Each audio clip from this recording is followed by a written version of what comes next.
Bank के case में मुनाफा आया है 16,175 करोड़। उम्मीद से बेहतर है ये फिगर, क्योंकि ये 16,000 करोड़ के नीचे का अनुमान बाजार ने लगाया था। ब्याज से आय आपको करीब 2.5% ऊपर दिखाई देगी, 29,837 करोड़ के आसपास। ये भी हालांकि एक्सपेक्टेशन से बेहतर ही है। मार्जिन गौर करिएगा, 3.47% पर मार्जिन आए हैं, जहां पर इस क्वार्टर में अनुमान यही लगाया जा रहा था कि मार्जिन में ज्यादा ग्रोथ नहीं आएगी, मामूली सी है लेकिन बड़े हैं मार्जिन, वो एक पॉजिटिव जरूर है। ग्रॉस एनपीए रेशियो 1.33% पर, नेट एनपीए रेशियो 0.39% पर, प्रोविजन का आंकड़ा है करीब 2602 करोड़ के आसपास। हालांकि अगर आप ध्यान दीजिएगा, deposits quarter on quarter absolutely flat है, एडवांसेस भी एब्सोल्युटली फ्लैट है, हल्की सी गिरावट देखने को मिली है। सीडी रेशियो ऑफ कोर्स कुछ घटी है, ये TV18 की रिसर्च कहती है। लेकिन ध्यान दीजिएगा कि कंपनी के कॉन कॉल में मैनेजमेंट ने क्या कहा। मैनेजमेंट ने साफ कहा है कि हम अभी भी एक ट्रांजिशन पीरियड में हैं, इसीलिए इस पूरे साल के लिए इस समय तो वो गाइडेंस नहीं दे रहे हैं। ये फिलहाल एक बड़ी कमेंट निकल कर आई है। HDFC बैंक, भाई बहेती साहब कैसा प्लेस चार्ट्स पे? आशीष जी, चार्ट्स में तो प्रेशर है और क्लियरली इसमें कंटिन्यूसली फॉलिंग पैटर्न्स बन रहे हैं। हमें लग रहा है कि ये शायद यहाँ से और गिर सकता है और 1570 तक का जोन दिखा सकता है। फ्रेश शॉर्ट की सलाह नहीं है इन लेवल्स पे, क्योंकि रिस्क रिवॉर्ड काफ़ी फेवरेबल नहीं है, और शायद गैप डाउन भी होगा तो और फेवरेबल नहीं बनेगा। बट जिनके पास भी शॉर्ट्स है, बने रहे 1570 और 1550 तक के जोन के लिए। जो इसमें स्टॉप लॉस मेंटेन करना है वो 1630 का एक स्ट्रिक्ट एसएल मेंटेन करें। ओके अच्छा आशीष, में एक और चीज़ का आपको ध्यान रखना है। जब वो MS share holding pattern I थी, उसके बाद जो स्टॉक रैली किया था, 52 वीक हाई लगाया था, वो 1794 का था। 1794 से ये स्टॉक मतलब मोटा मोटा 1800 मान लीजिए, 1800 से 1600 पे तो आ गया है। तो मतलब 10-11% के तो करीब, 10% की तो करेक्शन इसमें ऑलरेडी हो चुकी है। ठीक है, और अगर आप लेवल्स के हिसाब से देखें तो उसका 20 डे था करीब करीब 1665 पर, और अब 50 डे करीब करीब 1580 है। अब 1580 के आसपास मुझे लगता है कि इसमें सेल नहीं बनता है। और एक चीज़ आपको ध्यान रखनी है, वो MSCI का इंक्लूजन आना तो है, तो उसकी बाइंग तो आनी है, वो अगस्त में आनी है। अब जो अगस्त में बचा कितना है, 5-6 दिन बचे हैं, मतलब ट्रेडिंग डेज के हिसाब से ही हो जाएगा तो उसके बाद। तो इसके लिए मुझे लग रहा है कि अब इन लेवल्स पे सेल नहीं है, क्योंकि इसके लिए मार्केट ऑलरेडी प्रिपेयर था। जब उनका क्वार्टरली अपडेट आया था, वो ख़राब था क्वार्टरली अपडेट। तो इससे कहते हैं ना, आप एक तो पेपर आ गया उसके नंबर, उसके बाद दूसरी बार रिपोर्ट कार्ड में अगर वही नंबर आएगा तो फिर आप 2 बार थोड़ा डांटोगे बच्चे को। तो ये मेरे को लगता है कि कुछ ना कुछ शायद प्राइस इन है मार्केट में। पर माँ बाप का भरोसा नहीं है ना। हाँ, वो कह रहा है। मौका ढूंढते हैं वो भी। लेकिन ठीक है, HDFC बैंक के बाद quickly Kotak Mahindra bank. Kotak Mahindra bank, Sachin आप चार्ट रेडी रखो। आशीष, कोटक के केस में प्रॉफिटेबिलिटी के नंबर में 81% की ग्रोथ देखने को मिली, क्योंकि यहाँ पर एक वन टाइम भी है। तो 6,240 या 50 करोड़ का जो रेवेन्यू आपको मुनाफा दिखाई दे रहा है, उसमें आपको 3,519 करोड़ हटाने हैं। वो वन टाइम गेन जो इन्होंने अपने जनरल इंश्योरेंस बिजनेस में हिस्सा बेचा था। ब्याज से आय के आंकड़े में आपने गौर किया, करीब 10% तक की ग्रोथ देखने को मिली है। यहाँ पर एक और चीज है, इस पर्टिकुलर क्वार्टर में नेट इंटरेस्ट मार्जिन में खासा कॉन्ट्रैक्शन है। 5.28% के मार्जिन घटकर 5% पर आ गए हैं, और TV18 की रिसर्च ये साफ कह रही है कि ये 8 क्वार्टर के लोज पर आते हुए दिखाई दे रहे हैं। तो वहां से थोड़ी सी चिंता उभर कर आएगी। एसेट क्वालिटी स्टडी है, 1.39% पर ग्रॉस एनपीए, नेट एनपीए 0.35% पर। डिपॉजिट्स पर अगर आप ध्यान देंगे, ये 15% बढ़े हैं सालाना आधार पर, साथ ही साथ एडवांसेस करीब 18% पर बढ़ते हुए दिखाई दे रहे हैं। एडवांसेस में क्वार्टर ऑन क्वार्टर एक अच्छा खासा पिकअप जरूर देखने को मिला है। सचिन, कोटक। आशीष जी, यहाँ पर ट्रेंड काफी स्टेबल है। इनफैक्ट एक height of higher bottom sequence well intact है। एक चैनल फॉर्मेशन में एक अपवर्ड जर्नी इसकी कंटिन्यूड ही नजर आ रही है। तो लगभग अराउंड 1800 के आसपास एक अच्छा बेस है। तो यहाँ से थोड़े से अगर स्लिपेजेस आते भी है तो आई थिंक खरीदारी करने का मौका होगा। ऑन द हायर साइड जिस तरीके से ये पैटर्न प्लेस्ड है, लगभग अराउंड 1920-1930 तक की ट्रेजेक्टरी यहाँ पर विजिबल है। तो I think by on declines की रणनीति बरकरार रखे, एंड अगर 1780 तक की एक डिक्लाइन मिलती है तो अपने पोर्टफोलियो में जरूर उसे उतारे 1730 के स्टॉप लॉस के साथ। सतुदे साहब, विप्रो जरा रेडी रखना। फर्जदार नंबर्स कैसे लगे? विप्रो के केस में आशीष, डिसअपॉइंटमेंट है, स्पेशली जब इसके बाकी पीयर्स ने काफ़ी बढ़िया प्रदर्शन दिखाया है।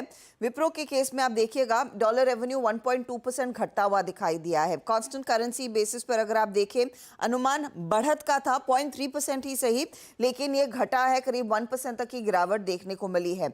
मार्जिन 16.5%, जहां पर एंटिसिपेशन था कि मार्जिन 16.4% पर आएंगे, यही स्थिति ठीक लग रही है।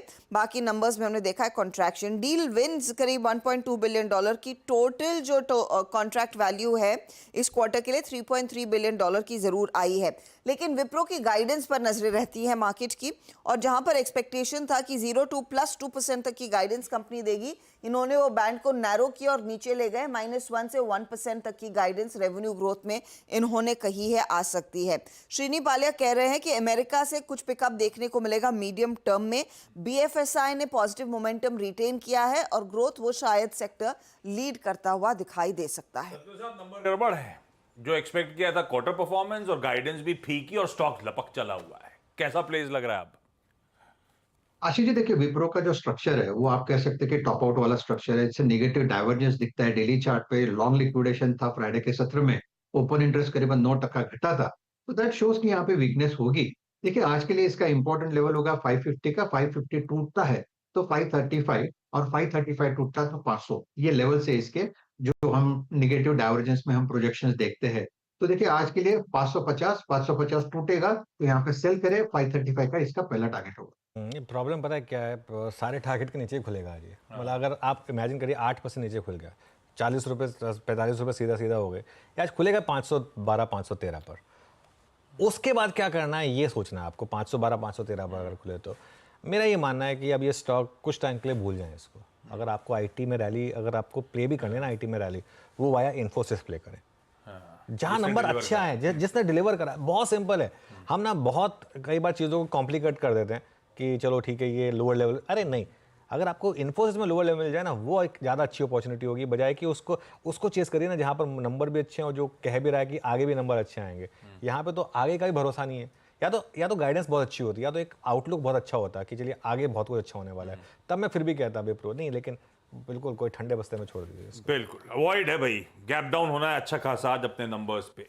मानस, JSW स्टील आप तैयार करो। हर्षदा नंबर्स यहाँ पर भी आशीष देखिए इंटरनेशनल बिजनेस ने डिसअपॉइंट किया है, जहां पर इंडिया बिजनेस बेहतर कर रहा है। इसीलिए आप देखिएगा प्रॉफिटेबिलिटी में प्रेशर देखने को मिला है। 867 करोड़ का मुनाफा 64% घटकर आया। रेवेन्यू बहुत फ्लैट है, 2% की ग्रोथ दिखा रहा है। इबिट्टा में प्रेशर देखने को मिला है करीब 22% का। मार्जिन्स अनुमान था कि नियरली 14% के आसपास आएंगे, लेकिन ये कॉन्ट्रैक्ट होकर 13% के करीब गिरते हुए दिखाई दिए हैं। इंडिया बिजनेस की जो मैं बात कर रही हूँ, आप देखिए बिट्टा पर टन 8,399 रुपीस प्रति टन है, जहां पर एक्सपेक्टेशन 8,116 रुपए प्रति टन की थी, तो वहां पर ग्रोथ देखने को मिली है। लेकिन कंपनी का अमेरिका बिजनेस और इटली के बिजनेस में प्रेशर देखने को मिला है, जो ड्रैग कर रहा है ओवरऑल परफॉर्मेंस को।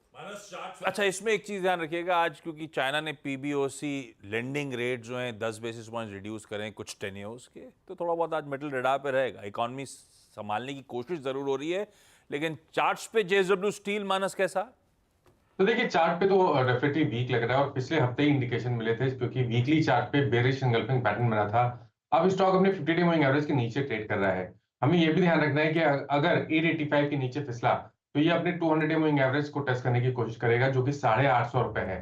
तो इस गिरावट पे खरीदारी नहीं करनी चाहिए।